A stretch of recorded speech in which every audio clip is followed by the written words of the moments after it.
Shalom, saudara dan saudari yang terkasih dalam Tuhan kita Yesus Kristus.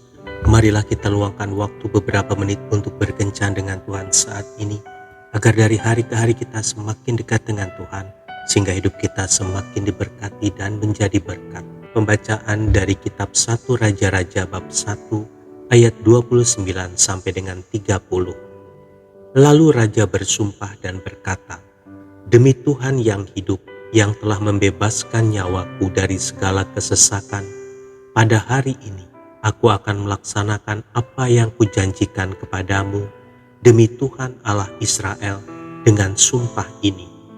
Anakmu Salomo akan menjadi raja sesudah aku, dan dialah yang akan duduk di atas takhtaku menggantikan aku."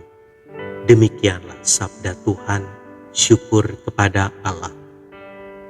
Saudara dan saudari yang terkasih dalam Tuhan kita Yesus Kristus, sepenggal lagu Laskar Pelangi berbunyi, "Mimpi adalah kunci untuk kita menaklukkan dunia.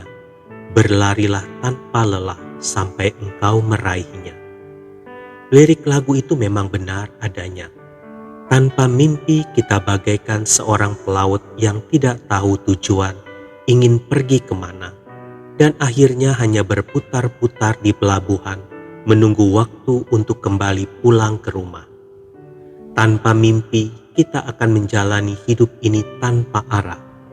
Sebaliknya, orang yang memiliki mimpi bisa mengambil tindakan dengan tepat. Saudara dan saudari yang terkasih dalam Tuhan kita Yesus Kristus, Wilma Rudolph yang terlahir sebagai bayi prematur, diperkirakan dokter tidak akan memiliki hidup yang lama. Ketika berumur 4 tahun, dia menderita penyakit radang paru-paru yang cukup parah dan demam scarlet. Sebuah kombinasi penyakit mematikan yang membuat kaki kirinya lumpuh dan tidak bisa digunakan.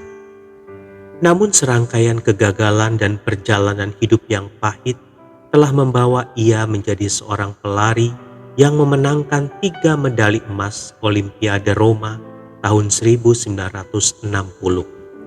Bersama timnya, ia mencetak rekor dunia lari 400 meter estafet. Keberhasilan itu ternyata didasari oleh keyakinan yang diajarkan oleh ibunya. Ibunya berkata bahwa ia dapat mencapai apapun yang ia inginkan. Demikian juga yang dilakukan oleh Batsheba. Mengetahui kisahnya di dalam Alkitab dapat disimpulkan bahwa Batsheba adalah sosok yang berpegang dan hidup di dalam mimpinya. Batsheba tahu bahwa Daud berjanji penggantinya nanti adalah Salomo. Dan sudah tentu atas janji inilah ia selalu bermimpi agar kelak yang menjadi raja ialah Salomo. Tetapi ketika kematian Daud sudah di ambang pintu, ia belum juga menetapkan siapa penggantinya. Bisa dibayangkan bagaimana sosok wanita yang awalnya agak penakut itu memberanikan diri menghadap raja untuk meraih janji tersebut.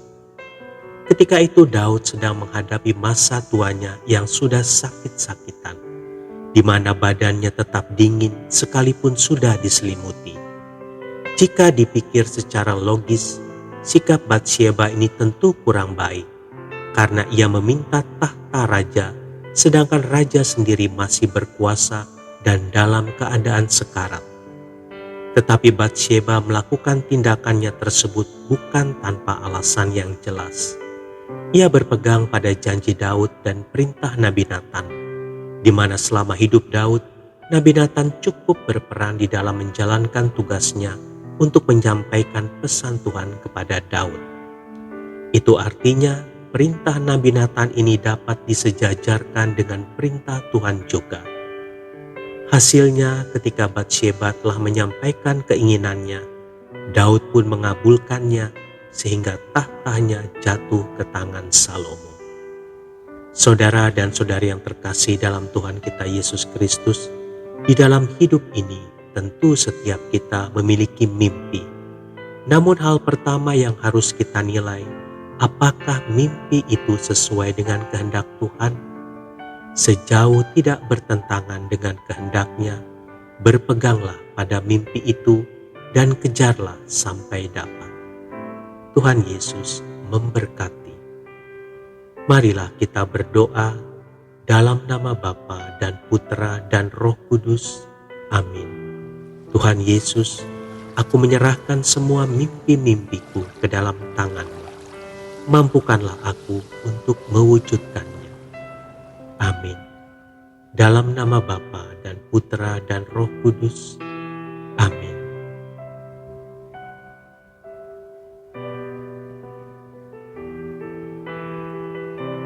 Terima kasih Tuhan untuk kasih setiamu yang kualami dalam hidupku.